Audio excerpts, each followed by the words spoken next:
من الشيطان الرجيم بسم الله الرحمن الرحيم إذ قالت امرأة عمران رب إني نذرت لك ما في بطني محررا فتقبل مني إنك أنت السميع العليم فلما وضعتها قالت رب إني وضعتها أنثى والله أعلم بما وضعت وليس الذكر كالأنثى وإني سميتها مريم وإني أعيذها بك وذريتها من الشيطان الرجيم فتقبلها ربها بقبول حسن وأنبتها نباتا حسنا وكفلها زكريا كلما دخل عليها زكريا المحراب وجد عندها رزقا قال يا مريم أنى لك هذا قالت هو من عند الله إن الله يرزق من يشاء بغیر حساب۔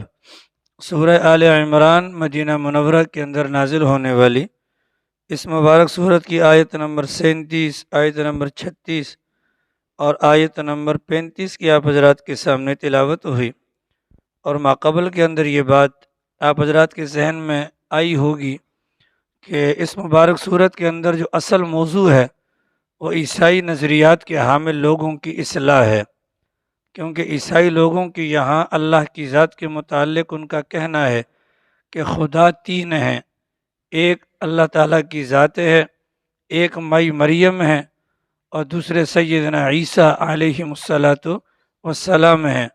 اس بنیاد پر یہاں پر حضرت مائی مریم کے سیدنا عیسیٰ علیہ السلام کے حالات کو ابتدا سے بیان کیا کہ تمہارے نظریات کس قدر خراب ہیں۔ اس مبارک سورت کا نام ہی آل عمران رکھا گیا، اور ماقبل میں آپ کے سامنے یہ بات گزر چکی ہے کہ عمران نام کے دو بندے گزرے ہیں، یہ دونوں کے دونوں نیک لوگ تھے، نبی ان میں سے کوئی بھی نہیں تھا۔ ایک عمران سیدنا موسیٰ علیہ السلام کے والد ہیں، اور دوسرے عمران سیدہ مریم جو ہیں حضرت مائی مریم ہیں، ان کے والد کا نام بھی عمران ہے۔ البتہ اس مبارک صورت کے اندر جس عمران یا آل عمران کا ذکر ہے اس سے مراد سیدہ مائی مریم کے والد محترم ہیں۔ حضرت موسیٰ علیہ السلام کے والد جو حضرت عمران تھے وہ بھی اللہ کے ولی تھے، اور مائی مریم کے جو والد تھے وہ بھی اللہ کے ولی تھے، اور ان دونوں عمرانوں کے درمیان کم از کم 1000 اور زیادہ سے زیادہ 1800 سال کا فاصلہ بنتا ہے۔ لہٰذا علماء کرام کا کہنا ہے کہ آل عمران سے مراد یہاں پر حضرت مائی مریم کے والد ہیں، حضرت موسیٰ علیہ السلام کے والد نہیں ہیں۔ اور جس عمران کا یہاں پر تذکرہ ہے مائی مریم کے والد، یہ بیت المقدس کے امام تھے اور خطیب تھے۔ امام سے مراد اس زمانے کے اعتبار سے جو نمازیں وغیرہ ہوتی تھیں بیت المقدس کے اندر تو یہ پڑھاتے تھے، اور خطیب اس اعتبار سے تھے کہ اس زمانے کے اندر لوگوں کی تعلیم اور تربیت کے لیے جو طریقہ کار تھا تو حضرت مائی مریم کے والد صاحب کی ذمہ داری تھی۔ اللہ کی شان یہ ہے کہ اللہ تعالیٰ نے حضرت مائی مریم کے والد صاحب کو اولاد سے نوازا تھا، ایک بیٹا پیدا ہوا اور اس بیٹے کا نام رکھا گیا ہارون، اس بیٹے کا نام رکھا گیا ہارون۔ حضرت مائی مریم کی جو والدہ تھیں وہ بھی نیک خاتون تھیں، اور ان کا نام تھا حنہ بنت فارقوس، یہ بھی نیک خاتون تھیں۔ جب بیٹا پیدا ہوا تو بیٹا جوان ہوا، تو ظاہر ہے کہ جب بیٹا جوان ہوا تو یہ نیک گھرانہ تھا، اس نیک گھرانے کی وجہ سے لوگوں کی توجہ ان کی جانب تھی، لیکن این جوانی کے دوران، جوانی کی حالت میں وہ نوجوان بیٹا انتقال کر جاتا ہے۔ اور جب یہ بیٹا جوان ہوا، نوجوان تھا، تو والدہ کی عمر بھی کافی گزر چکی تھی، مطلب بڑھاپے کے قریب تھی، اور حضرت کے جو والد ہیں یعنی حضرت مائی مریم کے والد یہ بھی بوڑھے اور کمزور ہو چکے تھے۔ اب وہ جو ذمہ داری تھی مسجد والی، اس ذمہ داری کو پوری طرح نبھا نہیں سکتے تھے، تو والدہ کو اس بات کا غم زیادہ تھا کہ میری تو تمنا یہ تھی کہ جس انداز سے ان کے والد مسجد کی خدمت کرتے تھے، تعلیم و تربیت کے اعتبار سے یا مصلح کے اعتبار سے، یہ بچہ بڑا ہو جاتا، انتظامات سنبھال لیتا، لیکن بچے کا انتقال ہو گیا اور شوہر اب کمزور ہیں، اسی پریشانی کے عالم میں ایک دن حضرت نے دیکھا، یعنی حضرت مائی مریم کی جو والدہ ہیں، انہوں نے دیکھا کہ ایک چڑیا ہے اور وہ اپنے بچوں کو دانا کھلا رہی ہے۔ اس منظر کو دیکھ کر چونکہ نیک خاتون تھیں، ان کے دل کے اندر بھی اولاد کی تمنا اور خواہش پیدا ہوئی، اور اللہ کی شان یہ ہے کہ اللہ نے ان کی دعا کو قبول کیا اور یہ امید سے ہو گئی اور یہ حاملہ ہو گئی۔ اب جب حمل ٹھہر گیا، امید سے ہو گئی، انہوں نے اپنی نیت کا اظہار کیا، خدایا میرے پیٹ کے اندر جو بھی ہوگا، مطلب جو بھی پیدا ہوگا، بھلے وہ لڑکا ہو یا لڑکی ہو، چونکہ یہ تو اللہ کے علم میں ہے نا، جو بھی ہوگا اس کو میں تیرے لیے آزاد کر دوں گی۔ آزاد کرنے سے مراد وہ تیرے دین کا کام کرے گا، تیرے گھر کی خدمت کرے گا۔ چنانچہ یہ نیت انہوں نے کی، اور اس نیت کی قبولیت کے لیے اللہ تعالیٰ سے دعا بھی کی کہ اللہ یہ میں نظر منت مان رہی ہوں کہ میرے پیٹ کے اندر جو بھی آئے گا محررن، وہ آزاد ہوگا، مطلب اس سے دنیا کا کوئی بھی کام نہیں لیا جائے گا، بلکہ وہ خالصتاً آپ کے گھر کی خدمت کے لیے اور دین کے لیے وقف ہوگا۔ اللہ کی شان یہ ہے کہ نیک خاتون تھیں، اب جب یہ دعا مانگ لی، دعا مانگنے کے بعد انتظار یہاں تک کہ جب بچے کی ولادت کا وقت ہوا تو دیکھا کہ لڑکے کے بجائے لڑکی پیدا ہو گئی۔ عام طور پر اس زمانے کے اندر لڑکیوں سے کام نہیں لیا جاتا تھا، اور مسجد کی خدمت کے لیے، پونچھا صفائی وغیرہ لگانے کے لیے یا لوگوں کی تعلیم و تربیت کے لیے لڑکے کی ضرورت ہوتی ہے، لڑکی کی ضرورت نہیں ہوتی۔ اس بنیاد پر جیسے ہی بچی کو جنا تو فوراً اللہ میاں کی طرف اپنا ہاتھ اٹھا کر دعا مانگی کہ خدایا کہ میں نے جو نیت کی تھی اب بھی میری نیت برقرار ہے، لیکن لڑکا اور لڑکی یہ برابر نہیں ہو سکتے، مطلب جو میرا مقصود تھا وہ مقصود پورا نہیں ہوگا، اس لیے کہ جو کام لڑکے کر سکتے ہیں وہ کام لڑکیاں تو نہیں کر سکتی۔ لیکن بہرحال خدایا میں اپنی نیت کے اندر سچی ہوں، اس بچی کا نام میں نے مریم رکھا ہے، اس بچی کا نام میں نے مریم رکھا ہے۔ مریم کا مطلب ہوتا ہے عابدہ، مریم کا مطلب ہوتا ہے عابدہ، عبادت کرنے والی، یا مریم کا مطلب ہوتا ہے خادمہ، خدمت کرنے والی۔ یہ اللہ میاں سے باتیں ہو رہی ہیں، اے اللہ میں نے منت مانی تھی، اب بھی اپنی منت کے اوپر میں قائم ہوں، تو میری منت کو قبول فرما۔ میں نے منت مانی تھی جو میرے پیٹ میں ہے کہ اس کو میں آزاد کروں گی تیرے دین کے لیے، اب بچی کو جن لیا ہے، خدایا نام اس کا مریم رکھا ہے، اب بھی اپنی منت پر میں قائم ہوں۔ اے اللہ میں تجھ سے دعا کرتی ہوں اس بچی کو اور اس کی اولاد کو، اس بچی کو اور اس کی اولاد کو شیطان اور اس کی ذریت سے بچا لیجئے گا۔ یہاں پر مائی مریم کی والدہ نے جو دعائیں مانگی، اللہ تعالیٰ نے ان کی منت کو بھی قبول کیا، اللہ نے ان کے اخلاص کو بھی قبول کیا، اور اللہ نے ان کی اولاد کو بھی قبول کیا۔ چنانچہ ان کی دعاؤں کو اللہ نے کیسے قبول کیا کہ سرکار دو عالم صلی اللہ تعالیٰ علیہ وسلم کا فرمان ہے کہ جب بھی کوئی بچہ دنیا کے اندر پیدا ہوتا ہے تو شیطان دنیا میں آتے کے ساتھ ہی اس بچے کو ٹیکا لگاتا ہے، چونکا لگاتا ہے۔ وہ ٹیکا لگانے کا مقصد جس طریقے سے عام جو انجیکشن انسان کے بدن پر اثر انداز ہوتا ہے، اسی طریقے سے شیطان بھی ٹیکا لگا کر آنے والے بچے کو اپنے بد اثرات سے، برے اثرات سے متاثر کرتا ہے۔ لیکن مائی مریم کی والدہ کی جو دعا دی، انی سمیتھا مریم و انی اعیذھا بک و ذریتھا، خدایا یہ بچی اور اس کی آنے والی جو اولاد ہے اس کو میں شیطان مردود سے آپ کی پناہ میں دیتی ہوں۔ اس دعا کو اللہ نے قبول کیا۔ چنانچہ پوری انسانیت کے اندر واحد مائی مریم ہے اور ان کے بیٹے سیدنا عیسیٰ علیہ السلام ہیں کہ ان دونوں کو پیدائش کے بعد شیطان نے ٹیکا نہیں لگایا۔ باقی جتنے بھی بندے آئے بھلے وہ کوئی بھی ہوں، ان سب کے ساتھ شیطان نے پیدائش کے موقع پر وہ انجیکشن والا معاملہ کیا ہے۔ بہرحال بچی کی ولادت ہو گئی، بچی کی ولادت ہو گئی تو بیت المقدس کے اندر، اب ظاہر ہے کہ انہوں نے منت مانی تھی اللہ کے دین کے لیے وقف کروں گی، تو یہ بچی کو لے کر جاتی ہیں بیت المقدس کے اندر، بیت المقدس کے اندر لے کر جاتی ہیں۔ تو بیت المقدس کے اندر جو انتظامیہ تھی، انتظامیہ جو تھی 29 افراد پر مشتمل وہاں پر ایک کمیٹی بنی ہوئی تھی جو مسجد بیت المقدس کی انتظامات کو دیکھتی تھی۔ وہ انتظامات کیا ہوتے تھے اس زمانے کے اندر؟ اس زمانے کے اندر انتظام یہ کہ ایک بندہ پانی کا انتظام کرے گا، ایک بندہ صفائی کا، ایک بندہ دروازہ کھولنا بند کرنا، اور ایک بندہ باہر کے معاملات کو دیکھے گا، ایک اندر کے معاملات کو دیکھے گا۔ اس قسم کے ملا کر کل 29 افراد بنتے تھے جو بیت المقدس کی انتظامیہ کے اندر شامل تھے۔ اب ان میں سے ہر بندہ یہ چاہتا تھا کہ یہ جو اپنا مائی مریم ہے، یہ جو بچی ہے، یہ ہمارے امام صاحب کی اور خطیب صاحب کی اولاد میں سے ہے۔ جس وقت مائی مریم کا اپنا پیدائش ہوئی اس سے پہلے ان کے والد صاحب کا انتقال ہو چکا تھا۔ اب جب انتقال ہو چکا اور محلے والوں کو پتہ چلا، انتظامیہ کو پتہ چلا، ان میں سے ہر بندہ یہ چاہتا تھا چونکہ یہ ہمارے امام کی اولاد ہے، ہمارے خطیب کی اولاد ہے، اس کی ذمہ داری ہم پر ڈالی جائے، دودھ کا خرچہ ہم اٹھائیں اور سارے اخراجات ہم اٹھائیں۔ اب بچی تھی ایک اور افراد تھے کتنے؟ 29۔ ہماری طرح نہیں، ہمارے مولانا عبدالعلیم اظہر صاحب کا انتقال ہوا۔ کس کا انتقال ہوا؟ آپ نے جانتے ہوں کہ 36F کے اندر امام ہے، ٹھیک ہے، یہاں پر بھی کمیٹی ہے، اللہ کی پناہ کمیٹی سے ان کا انتقال ہوا۔ ان کے انتقال کے بعد ان کی اولاد کے ساتھ کیا ہوا؟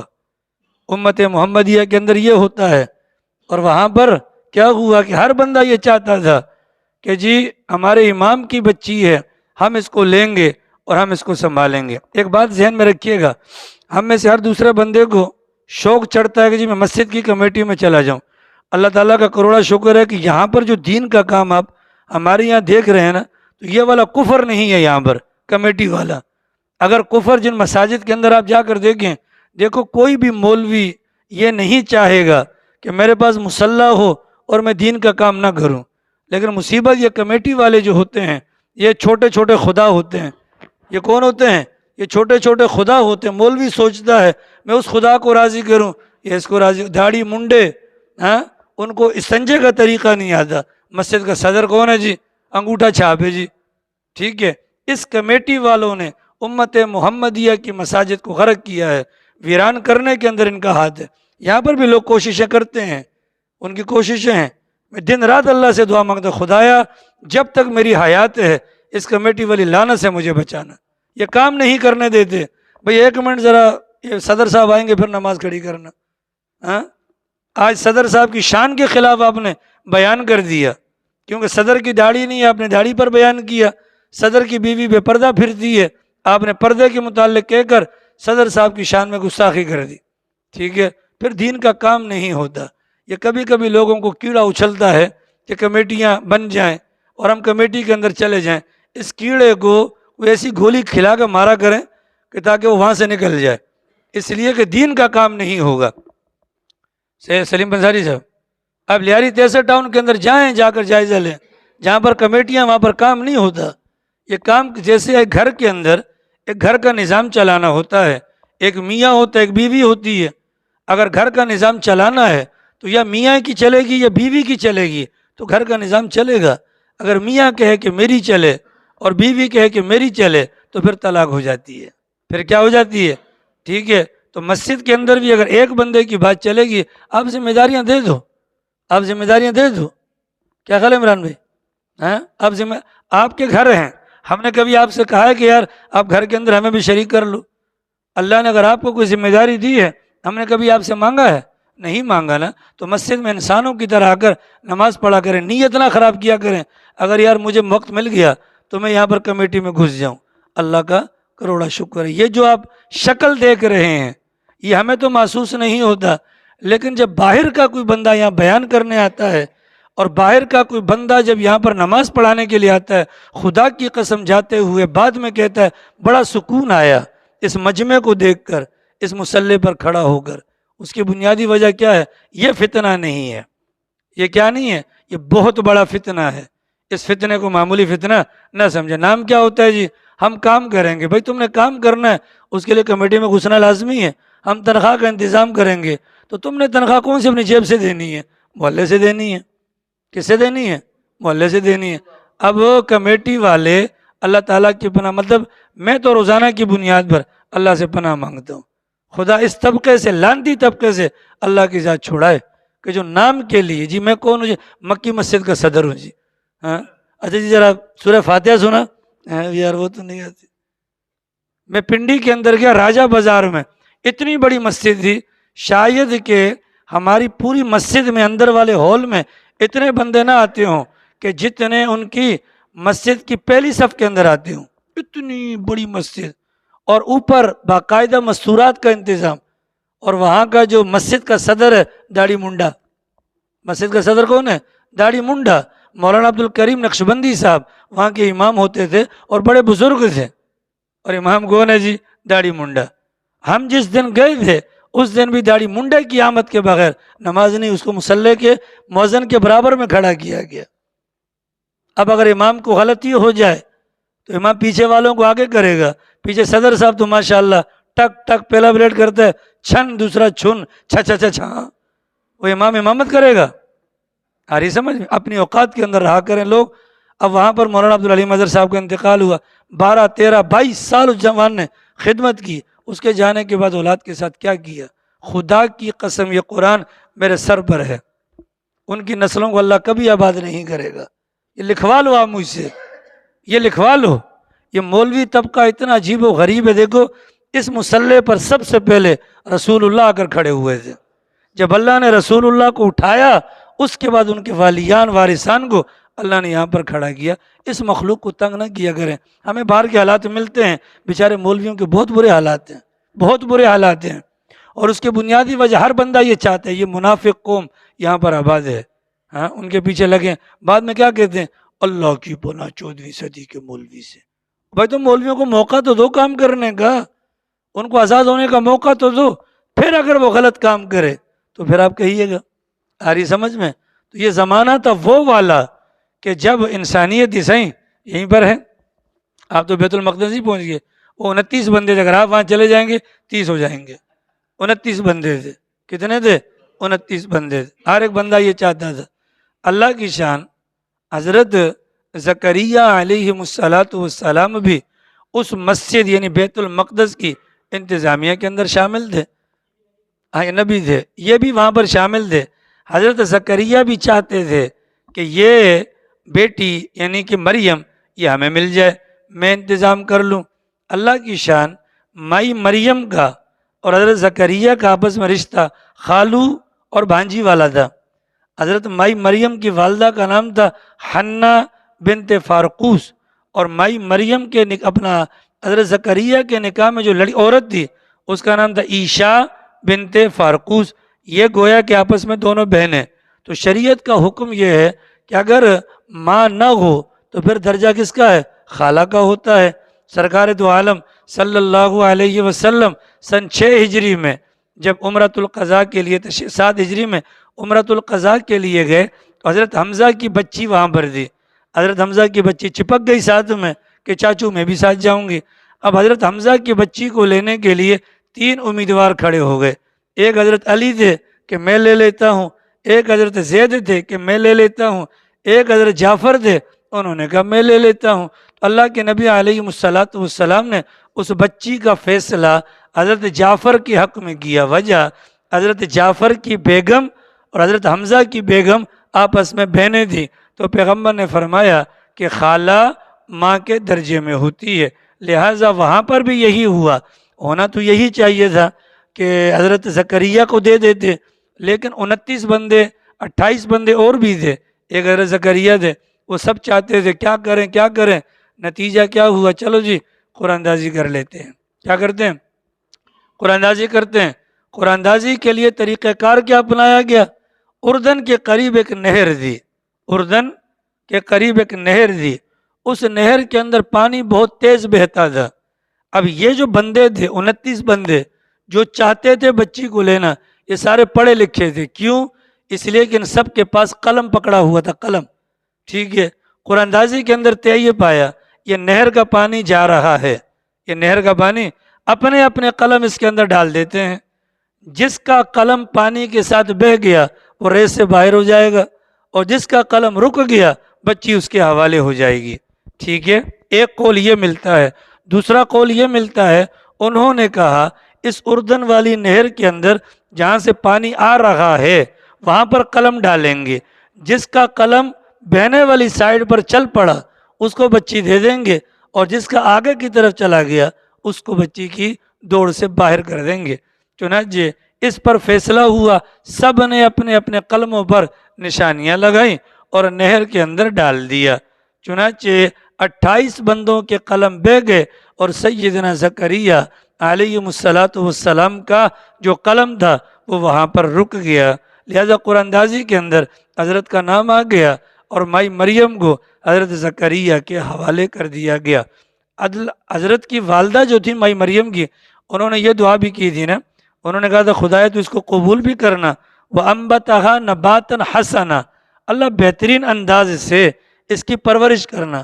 پھر اللہ تعالیٰ نے نظام ایسا بنایا کہ کتابوں کے اندر آتا ہے عام بچے 15 دن کے اندر جتنے بڑھتے تھے مائی مریم ایک دن میں اتنی بڑھ جاتی تھی، اور بعض جگہوں پر آتا ہے کہ عام بچے 2 مہینے کے اندر جتنے بڑھتے تھے مائی مریم 2 دن کے اندر بڑھ جاتی تھی۔ اس انداز سے اللہ تعالیٰ نے پرورش کا معاملہ کیا۔ حضرت زکریا لے کر چل پڑے۔ حضرت زکریا علیہ السلام وقت کے نبی بھی ہیں لیکن مال و دولت کے اعتبار سے بہت کمزور تھے، مسجد کی خدمت کرتے تھے۔ مسجد کے ساتھ ہی انہوں نے مائی مریم کے لیے ایک چبوترا بنایا۔ وہ چبوترا جو بنایا تھا کمرہ، وہ تھا اپنا جالیوں والا، گرل والا، اس سے باہر سب کچھ نظر آتا تھا اور تھوڑا اونچائی پر تھا۔ مائی مریم کو اندر رکھا گیا، دن بھر مائی مریم وہاں پر رہا کرتی تھیں، یعنی جب تک چھوٹی تھیں وہ پرورش بھی وہیں پر ہوتی تھی، اور جب تھوڑی سی بڑی ہوئیں تو پورا دن وہاں پر عبادت میں لگی رہتی تھیں۔ اور رات کو حضرت زکریا جب واپس اپنے گھر کی طرف جاتے تھے اس موقع پر مائی مریم کو ساتھ لے جاتے تھے۔ اس انداز سے ان کا نظام چلتا رہا۔ حضرت زکریا جب تبلیغ کے لیے باہر نکلتے اس کمرے کو دروازے کو بند کر کے کمرے کو تالا لگا کر جایا کرتے تھے۔ اللہ کی شان، ایک دن حضرت زکریا دعوت کے کام سے فارغ ہو کر آئے اور کمرے کو کھول کر اندر جا کر مائی مریم کو دیکھا تو مائی مریم کے سامنے پھلوں کا ڈھیر لگا ہوا تھا۔ اب اس بات میں بھی ان کو حیرانگی کہ دروازہ بند ہے اور آگے سے بند ہے، اندر پھل پہنچے تو کیسے پہنچے۔ دوسری ان کی حیرانگی کہ جو پھل موجود تھے وہ بغیر موسم والے تھے، مطلب گرمیوں کا موسم ہے سردیوں کے پھل ہیں، سردیوں کا موسم ہے گرمیوں کے پھل ہیں۔ اس کو دیکھ کر حضرت بہت زیادہ حیران ہوئے۔ چنانچہ یہ مائی مریم کی کرامت تھی۔ یہ مائی مریم کی کیا تھی؟ کرامت تھی۔ ایک ہوتی ہے کرامت اور ایک ہوتا ہے معجزہ، ٹھیک ہے؟ کرامت بھی اللہ کا فعل ہے، کرامت بھی اللہ کا کام ہے، اور معجزہ بھی اللہ کا کام ہے۔ معجزہ جو ظاہر ہوگا کسی نبی کے ہاتھ پر ہوگا، اور کرامت جو ظاہر ہوگی وہ کسی ولی کے ہاتھ پر۔ جہاں پر ہمارے اور بہت سارے عقائد ہیں، ان عقائد میں سے یہ بھی ہے کہ ولی کی ہاتھ پر رونما ہونے والی کرامت بھی برحق ہوتی ہے۔ ہم اس کرامت میں ولی کو اور اس معجزے میں نبی کو اپنی ذات کے اعتبار سے کچھ نہیں مانتے۔ ہمارا ایمان ہے کہ ہاتھ ولی کا ہے لیکن طاقت اللہ کی ہے، معجزہ اللہ کا ہے اور ہاتھ نبی کا استعمال ہوتا ہے۔ چنانچہ یہ مائی مریم کی کیا تھی؟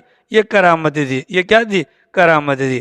اب اس بات کو یوں سمجھیں کہ دیکھو نبی جھوٹ نہیں بولتا، نبی جھوٹ نہیں بولتا، لیکن میں نے کیا بولا جی، نبی جھوٹ نہیں بولتا۔ لہٰذا یہ جو معجزہ ہے، اگر معجزہ نبی کے اپنے ہاتھ میں ہوتا، اللہ میاں کا فعل نہ ہوتا۔ حضرت موسیٰ کا واقعہ ہم نے پڑھا ہے کہ نہیں پڑھا؟ حضرت موسیٰ کا واقعہ دیکھیں، فرعون کی طرف جاتے ہیں، جانے سے پہلے ان کے ہاتھ میں لاٹھی ہے۔ اللہ میاں پوچھتے ہیں موسیٰ ہاتھ میں کیا ہے؟ تو وہ کیا کہتے ہیں؟ لاٹھی ہے۔ اللہ تعالیٰ کیا فرماتے ہیں؟ اس کو نیچے پھینکیے۔ پھینک دیتے ہیں تو پھینکتے کے ساتھ ہی وہ سانپ بن جاتی ہے۔ شروع میں پتلا سانپ ہوتا ہے اور دیکھتے دیکھتے وہ بڑا ہو جاتا ہے، دیکھتے دیکھتے بڑا ہو جاتا ہے۔ اب ہم لوگ بچپن سے یہی پڑھتے ہوئے آ رہے ہیں کہ یہ سانپ، لاٹھی کا سانپ بن جانا حضرت موسیٰ کا معجزہ ہے، ٹھیک ہے؟ اب اگر موسیٰ علیہ السلام کا یہ ذاتی معجزہ ہوتا، یعنی اس معجزے میں کہ لاٹھی کا سانپ بن جانا حضرت موسیٰ کا اپنا عمل دخل ہوتا، تو پھر حضرت موسیٰ کو پتہ ہوتا نا کہ یار یہ جو سانپ نظر آ رہا ہے یہ سانپ نہیں بلکہ لاٹھی ہے۔ اب جب وہ سانپ بن گیا تو چونکہ نبی بھی انسان ہوتے ہیں تو دیکھ کر گھبرا گئے، اور یہ گھبرانا یہ ایمان کے خلاف نہیں ہے، نبی سے بڑھ کر تو کسی کا ایمان نہیں، یہ گھبرانا ایمان کے خلاف نہیں ہے۔ اللہ میاں نے فرمایا پکڑیے اس کو، پکڑیے، آپ اس پر ہاتھ رکھیے، سنعیدھا سیرتھا الاولی، ہم اس کو دوبارہ سے لاٹھی بنا دیں گے۔ اگر معجزہ نبی کا اپنے عمل دخل سے ہوتا تو حضرت موسیٰ کو گھبرانا چاہیے تھا؟ بولیے، یا اللہ میاں کو بتلانا چاہیے تھا؟ نہیں، تو پتہ کیا چلا کہ معجزے میں ہاتھ نبی کا استعمال ہوگا لیکن طاقت پیچھے مرضی کس کی؟ اللہ کی استعمال ہوگی۔ پیران پیر شیخ عبد القادر جیلانی رحمہ اللہ امت کے بڑے بزرگ گزرے ہیں، ان کی ولایت کا انکار نہیں، لیکن یہ قصہ من گھڑاتے جی حضرت والا نے 12 سال تک ایک کشتی کو روکے رکھا، یہ ممکن ہے؟ بولو، 12 سال تک کشتی کھڑی رہے۔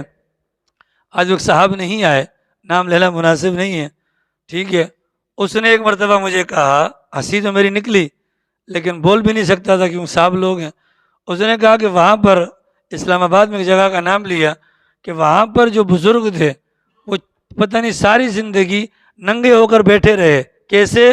جیسے لیٹرین میں نہیں بیٹھتے ہیں اس طریقے سے، کھاتے بھی نہیں تھے پیتے بھی نہیں تھے۔ ہاں، یہ ہو سکتا ہے؟ بولو، ناممکن ہے نا؟ وہ کھاتے بھی نہیں تھے پیتے بھی نہیں تھے، بس وہ لوگ ان کے پاس آتے تھے پھپ پھپ کرتے تھے، بس لوگوں کو شفا مل جاتی تھی۔ محترمہ بینظیر بھٹو صاحب بھی گئی تھیں ان کے مزار پر، اور میم صاحب جاتے ہوئے انہوں نے پتہ نہیں کیا کہا تو راستہ بھی بنایا اور پتہ نہیں کیا اور کیا۔ یاد رکھیے گا یہ ساری من گھڑت باتیں ہیں، ولایت کا انکار نہیں پر ولی ہونا چاہیے، ٹھیک ہے، جس کا کم سے کم شریعت کے مطابق لباس تو ہو، شریعت کے مطابق لباس تو ہو۔ اب دنیا بھر کے اندر یہ پروپیگنڈا کیا جاتا ہے ہم ولیوں کو نہیں مانتے، بھائی ولیوں کو مانتے ہیں، ولیوں کی کرامت کو بھی مانتے ہیں، من گھڑت باتوں کو کہ جی عورت آئی پیرانے پیر کی مجلس میں، ارے غضب ہو گیا، کیا ہو گیا جی؟ آپ کے بارے میں نے سنا تھا کہ جو بچہ آپ سے ہاتھ ملا کر جاتا ہے اس کو موت نہیں آتی، ٹھیک ہے، بالکل نہیں آتی، میں نے تو کہا تھا۔ آج میرا بچہ صبح صبح آپ سے ہاتھ ملا کر گیا، بچہ مر گیا، پیرانے پیر کو تیش آ گیا، یوں کر کے یوں پکڑا اور یہ ڈھس کر کے ہماری تھیلی نیچے پھینکی، تھیلی، ٹھیک ہے، ساری کی ساری قبرستان کے اندر جتنی بھی مردے تھے وہ سارے زندہ ہو گئے، ٹھیک ہے، لوگ کہتے سبحان اللہ پیرانے پیر کی کرامت۔ ایسا ممکن ہے؟ بولو، ایسا ممکن ہے؟ بولو، اگر ایسا ممکن ہوتا اللہ کے نبی حضرت حمزہ پر 70 مرتبہ نماز جنازہ پڑھتے ہیں، چچا کو اٹھوا لیتے نا؟ بولو، چچا کو اٹھوا لیتے نا؟ ہو سکتا تھا؟ بالکل ہو سکتا تھا، اگر اللہ چاہتے اللہ سے مانگتے خدا ان کو زندگی دے دے، اللہ دے دیتا، ٹھیک ہے، نبی نے ایسا کچھ نہیں کیا لیکن پیر صاحب کو انہوں نے اتنا زیادہ چڑھا دیا ہوتا ہے۔ تو ولی ولایت انکار نہیں، الا ان اولیاء اللہ لا خوف، جو اللہ کے ولی ہوتے ہیں ان پر نہ تو کوئی خوف ہوگا اور نہ ہی کوئی غم ہوگا، اس کا انکار نہیں، لیکن ولی کو ولی رہنے دیں، ولی کو اتنا آگے نہ چڑھا دیں کہ ولی خود سوچے کہ یار میں اتنا بڑا تھا۔ آ رہی سمجھ میں؟ ٹھیک ہے، میں نے آپ لوگوں کو پہلے بھی سنایا ہوگا، یہ نیٹ پر بیان بھی موجود ہے، پیرانے پیر کے فضائل بیان کرتے ہوئے ایک بندہ کہتا ہے سنو، یہ ویڈیو موجود ہے، میں نکال کر بھی دکھاؤں گا، اس میں پیر سائیں بیان کر رہے ہیں پیرانے پیر شیخ عبد القادر جیلانی رحمہ اللہ کے واقعات، کہ سرکار جب معراج کے موقع پر تشریف لے کر گئے، اللہ میاں سے خاص بات جو ہوئی، اب پیغمبر اور اللہ کی ذات بات کر رہے ہیں، اتنے میں پیغمبر کی نظر نیچے پڑی، نیچے ایک صاحب جو ہے نا چادر اوڑھ کے سو رہے تھے، سنیے گا، ٹھیک ہے، اللہ کے نبی نے اللہ میاں سے پوچھا خدایا یہ کون ہے؟ اللہ میاں کہنے پیرانے پیر کی آنکھ نہ کھل جائے۔ اب بولو یہ ہو سکتا ہے؟ اور مجمع کیا کہتا ہے؟ سبحان اللہ، ٹھیک ہے، تو وہ مائی مریم ولیہ تھیں، ولایت کا انکار نہیں، ٹھیک ہے، لہٰذا انہوں نے جب یہ دیکھا حضرت زکریا نے تو سمجھ تو وہ گئے کہ یار یہ بچی عام بچیوں کے مقابلے میں الگ ہے، عام بچے 2 مہینے کے اندر جہاں تک پہنچتے ہیں یہ 2 دن میں پہنچ جاتی ہے۔ لہذا پھل دیکھ کر ان کو تعجب بھی ہوا، انہوں نے فوراً پوچھا انا لک ھذا، مریم یہ پھل کہاں سے آیا؟ انہوں نے کیا کہا؟ ہوا من عند اللہ، یہ میرے اللہ کی جانب سے آیا۔ حضرت فاطمہ الزہرا رضی اللہ عنہا کے گھر پر پیارے پیغمبر صلی اللہ تعالی علیہ وسلم تشریف لے کر گئے، اور حضرت فاطمہ سے کہا کھانے کو کچھ ہے؟ کہا نہیں سرکار کھانے کو کچھ نہیں ہے۔ اللہ کے نبی وہاں سے واپس گئے، اتنی دیر میں 2 چھوٹی چھوٹی روٹیاں اور تھوڑا سا سالن پڑوس میں سے کسی نے بھجوا دیا۔ حضرت فاطمہ الزہرا رضی اللہ عنہا نے وہ آیا ہوا کھانا حسنین کریمین کو نہیں کھلایا، بلکہ کپڑے کے نیچے چھپا کر پیارے پیغمبر کو بلوایا کہ ابا حضور آئیے گھر پر۔ اب جب پیغمبر آئے تو کپڑا ہٹایا تو نیچے کھانا، تو پیغمبر نے پوچھا مریم فاطمہ یہ کہاں سے آیا؟ انہوں نے بھی کہا ہوا من عند اللہ۔ جو جواب مریم نے دیا تھا وہی جواب حضرت فاطمہ الزہرا کی زبان پر جاری ہوا۔ اس موقع پر سرکار نے فرمایا فاطمہ اللہ نے تمہیں مریم کے مشابہ بنا دیا۔ ان کا کھانا بھی دیکھ کر جب حضرت نے پوچھا تھا کہاں سے آیا، انہوں نے کیا کہا ہوا من عند اللہ، اور تمہاری زبان پر بھی وہی کلام جاری ہوا۔ پھر اس کھانے کے اندر اللہ نے برکت ظاہر کی، 2 چھوٹی چھوٹی روٹیاں، معمولی سا سالن، پیغمبر نے کھایا پیٹ بھر گیا، حسنین کریمین نے کھایا پیٹ بھر گیا، حضرت علی نے کھایا، حضرت فاطمہ نے کھایا، 11 ازواج مطہرات نے کھایا، پھر بھی کھانا بچ گیا، پڑوسیوں میں تقسیم کیا، یہاں تک کہ پورے مدینے کے اندر جہاں جہاں تک ممکن تھا اس کھانے کو پہنچا دیا گیا۔ یہ اتنا مبارک کھانا تھا۔ وہ مبارک کھانے کی وجہ کیا تھی؟ ہوا من عند اللہ، یہ میرے اللہ کی جانب سے ہے۔ تو وہاں پر مائی مریم نے کہا یا حضرت فاطمہ الزہرا نے کہا، تو وہاں پر مائی مریم کے ہاتھ پر جو کچھ ہوا تو وہ کرامت تھی، اور یہاں پر اس سالن کے اندر جو اضافہ ہوا وہ پیغمبر کا ہاتھ لگا، یہ اس کی برکت یا پیغمبر کا معجزہ تھا۔ ٹھیک ہے، آ رہی ہے؟ تو ساتھ میں کیا فرمایا؟ ان اللہ یرزق من یشاء بغیر حساب، اللہ جس کو چاہتے ہیں بے حساب روزی دیتے ہیں۔ اگر ہم کھانے کے اوپر اللہ نہ کرے ہمارا بچہ اگر جو ہے وہ کیا نام ہے اس کا روٹی ضائع کرتے، ہم کیا کہتے ہیں؟ میرے خون پسینے کی کمائی ہے۔ کبھی کہہ دیا کرے نا بیٹا یہ اللہ میاں کی دین ہے، یہ اللہ میاں کی دین ہے۔ تو اگر یہ کہہ دیں گے تو نتیجہ کیا ہوگا؟ اللہ کی ذات خوش ہو جائے گی، اللہ کی ذات کیا ہو جائے گی؟ خوش ہو جائے گی، اور جب اللہ خوش ہوتا ہے پھر کھانے میں برکت دیتا ہے۔ برکت کا یہ مطلب نہیں ہے کہ آپ کے کھانے کے اندر جو ہے اضافہ ہو جائے گا، نہیں، برکت کا مطلب یہ ہے وہ کھانا تھوڑا بھی ہوگا سب کو پورا ہو جائے گا۔ آج کل آپ دیکھیں ہمارے گھروں کے اندر جو بے برکتی کا عالم ہے وہ کیا ہے؟ ایک وقت تھا ایک بندہ کماتا تھا پورا ٹبر کھاتا تھا، سلطان جاگ جا، ایک بندہ کماتا تھا پورا ٹبر کھاتا تھا، اب پورا ٹبر کماتا ہے پھر بھی پورا نہیں ہوتا۔ وجہ کیا ہے؟ ہمارے کھانے کے اندر سے اللہ نے برکت کو نکال دیا، کھانے کے اندر سے اللہ نے برکت کو نکال دیا۔ برکت کو نکالنے کے دیگر اسباب میں سے ایک سبب جو اس وقت ہمارے یہاں پایا جاتا ہے وہ اکیلے کھانا کھانا۔ اکیلے کھانا کھانے میں نتیجہ کیا ہوتا ہے؟ بے برکتی آ جاتی ہے۔ سرکار دو عالم صلی اللہ علیہ وسلم کا فرمان ہے کیا؟ طعام الواحد یکفی اثنین، ایک کا کھانا 2 کو پورا ہوگا۔ مطلب کیا ہے؟ 2 روٹیاں 4 نہیں ہو جائیں گی، مطلب یہ ہے ایک کے کھانے کے اندر اتنی برکت ہو جائے گی کہ 2 بندوں کی وہ بھوک مٹ جائے گی جو بھوک انسانی جان کو بچانے کے لیے کافی ہوتی ہے۔ اتنی بات سمجھ میں آ گئی؟ کمر سیدھی ہو جائے، کمر سیدھی ہو جائے۔ ویسے جو ڈھکارے مارتے ہیں ماشاءاللہ کھا کھا کر ڈکار اتنا کھا لیتے ہیں پھر اٹھا نہیں جاتا، ایسے لوگوں کے متعلق بڑی سخت وعید آئی ہے۔ سرکار کا فرمان ہے جو یہاں زیادہ کھاتے ہیں وہاں پر قیامت میں ان کو زیادہ بھوک لگے گی۔ کھانا صرف اتنا کھانا ہے جتنے میں ہماری کمر کیا ہو جائے؟ سیدھی ہو جائے، جان بچانے کے لیے۔ ٹھیک ہے، جان بچانے کے لیے۔ آگے سمجھ میں؟ گزشتہ زمانے کے لوگ جو ہے وہ کھانا کھایا کرتے تھے کس کے لیے؟ جان بچانے کے لیے، جان بچانے کے لیے۔ اور ہم لوگ کماتے کس لیے ہیں؟ جان بنانے کے لیے۔ اگلی بات ایک لطیفہ ہے لیکن سبق بعد میں انشاءاللہ پتہ چل جائے گا۔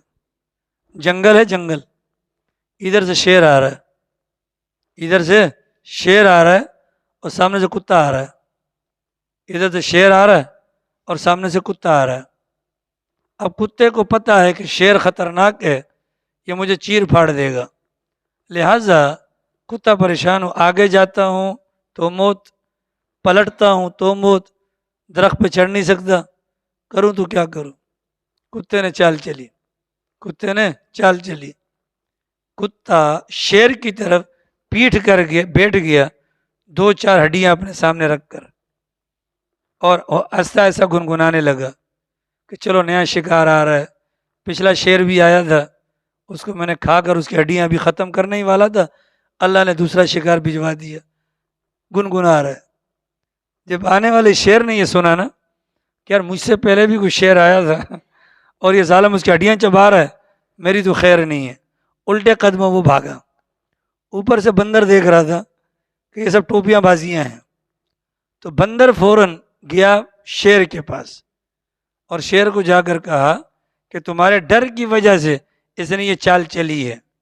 شیر غصے میں آ گیا، شیر پلٹ کر واپس آیا، کتا سمجھ گیا کہ بندر نے کہانی خراب کر دی ہے، لہذا اب جب دیکھا کہ شیر اور بندر دونوں آ رہے ہیں، اب دوبارہ منہ پھیر کر ہڈیاں سامنے رکھ کر نا اب گنگنانا شروع ہو گیا کہ چلو اچھا ہو گیا، چلو اچھا ہو گیا، بندر نے اپنا کام پورا کر لیا، اس شیر کو کسی نہ کسی بہانے سے لے آیا، اس شیر کو کسی نہ کسی بہانے سے لے آیا۔ نتیجہ کیا ہوا؟ اس شیر نے اس بندر کو جھپا مارا اور اس کو مار کر خود وہ وہاں سے بھاگ گیا۔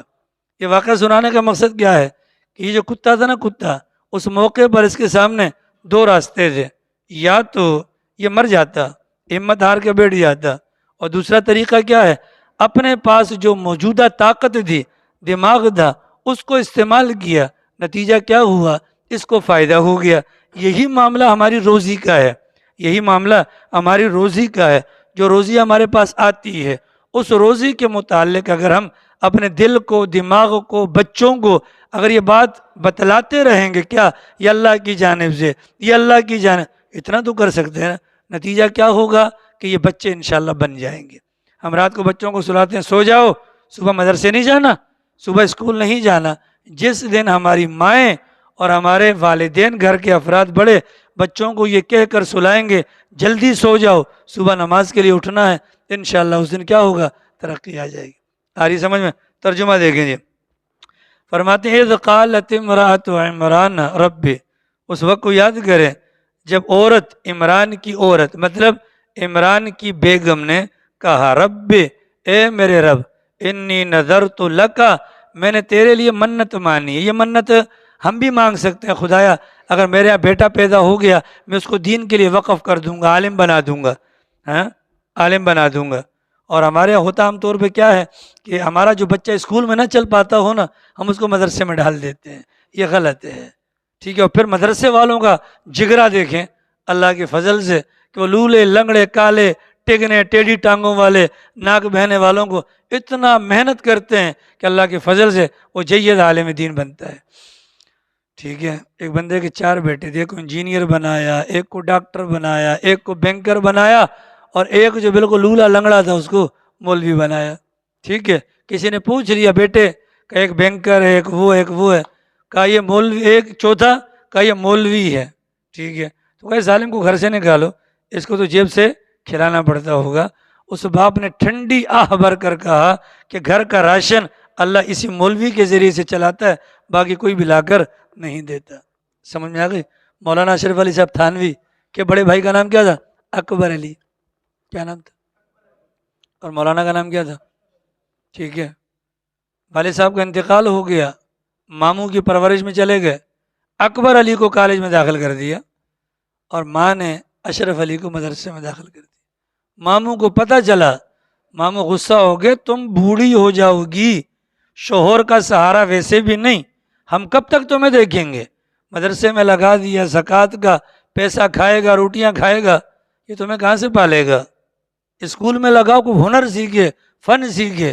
اس موقع پر مولانا اشرف علی صاحب تھانوی رحمہ اللہ کی والدہ کی زبان سے نکلا کہ میرا دل گواہی دیتا ہے ایک وقت آئے گا میرا بیٹا اکبر علی جو اسکول میں پڑھنے گیا ہے وہ میرے بیٹے اشرف علی کی جوتیاں سیدھی کرے گا۔ ماں نے بات کہی تھی، بات آئی گئی ہو گئی۔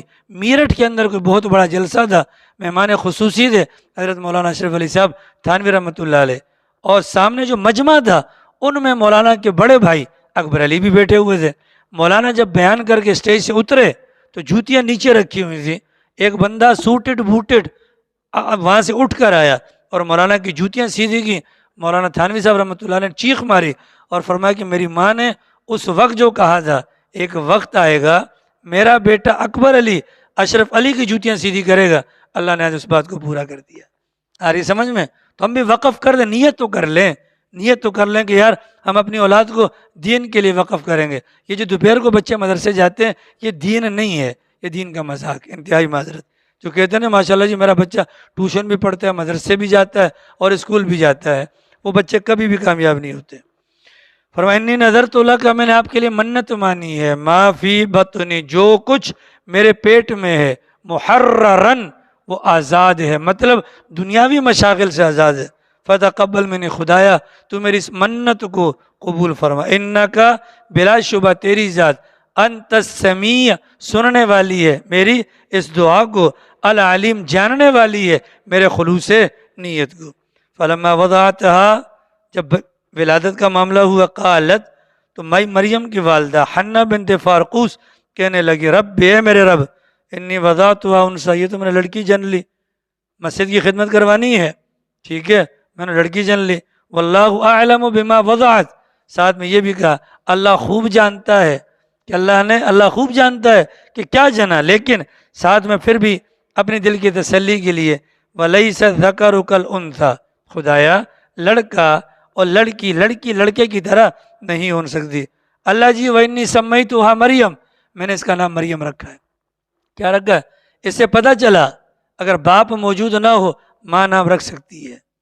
اس پر بھی جھگڑے ہوتے ہیں کہ پہلے بچے کا نام کون رکھے گا، ننیال والے اور یا ددیال والے، بھائی کوئی جھگڑا نہیں ہے، نام باپ رکھے گا نام ماں رکھے گی، باپ نہیں ہے تو فوراً ماں رکھ لے، کوئی ایشو نہیں ہے۔ ماریہ قبطیہ کے بطن سے حضرت ابراہیم کی ولادت رات کو ہی پیغمبر علیہ السلام نے صبح اطلاع دی کہ رات میرے یہاں بچہ ہوا اور میں نے اس کا نام اپنے جد امجد حضرت ابراہیم کے نام پر رکھ دیا، تو والد نے نام رکھا، یہاں پر مائی مریم کا نام ان کی والدہ نے رکھا، بالکل جائز ہے۔ اولاً افضل یہ ہے میں نے اپنے سب بچوں کے نام الحمدللہ اذان کے فوراً بعد رکھے ہیں، اور وجہ یہ ہے کہ افضل یہی ہے فوراً رکھ لیا جائے، وگرنہ زیادہ سے زیادہ 7ویں دن نام رکھنا، بال مڑوانا، عقیقہ کرنا یہ مسنون اعمال ہے، اس کی کوشش کی جائے۔ وَإِنِّي أُعِيذُهَا بِكَ، اے اللہ میں آپ کی پناہ میں دیتی ہوں اس بچے کو۔ کبھی ہم بھی اس موقع پر اگر فائرنگ سے خسرے نچوانے سے فارغ ہو تو جان میں سے جان جب خدا نکالے اس موقع پر اللہ کا شکر کریں، اے اللہ یہ تیرے سپرد ہے۔ یہ کس کے سپرد ہے؟ تیرے سپرد۔ وَذُرِّيَّةً، نہ صرف اس کو بلکہ ان کی اولاد کو بھی، من الشیطان الرجیم، شیطان مردود سے۔ فَتَقَبَّلَهَا، اللہ نے مائی مریم کی والدہ کی مانگی گئی دعاؤں کو قبول کر لیا، بقبول حسن، بہترین انداز سے۔ وہ میں نے آپ کو بتلا دیا کہ 2 دن کے اندر وہاں پہنچتی تھی جہاں بچے 2 مہینے میں پہنچتے تھے، وَأَنبَتَهَا نَبَاتًا حَسَنًا، اور بہترین اعتبار سے ان کی نشو و نما کی۔ وَكَفَّلَهَا زکریا، اور ان کے کفیل کون بنے؟ حضرت زکریا۔ کیسے بنے؟ وہ سارا قرآن اندازی والا معاملہ۔ کلما دخل علیہا، جب حضرت زکریا امام بن گئے، جب کمرے میں جاتے، وجد عندہا رزقا، تو مائی مریم کے سامنے رزق دیکھتے۔ قال یا مریم، ایک دن کہنے لگا مریم انا لک ھذا، یہ کہاں سے آیا؟ قالت ہوا من عند اللہ، اما مریم نے کہا کہ یہ اللہ کی جانب سے، ان اللہ یرزق من یشاء بغیر حساب، بلا شبہ اللہ جس کو چاہتا ہے بے حساب روزی دیتا ہے۔ اس موقع پر حضرت زکریا نے کھڑے ہو کر ایک دعا مانگی ہے، اس دعا کا ذکر آگے والی آیات کے اندر ہے۔ تو چونکہ کل جمعرات ہے درس نہیں ہوگا انشاءاللہ، اس واقعے کو پرسوں بیان کریں گے۔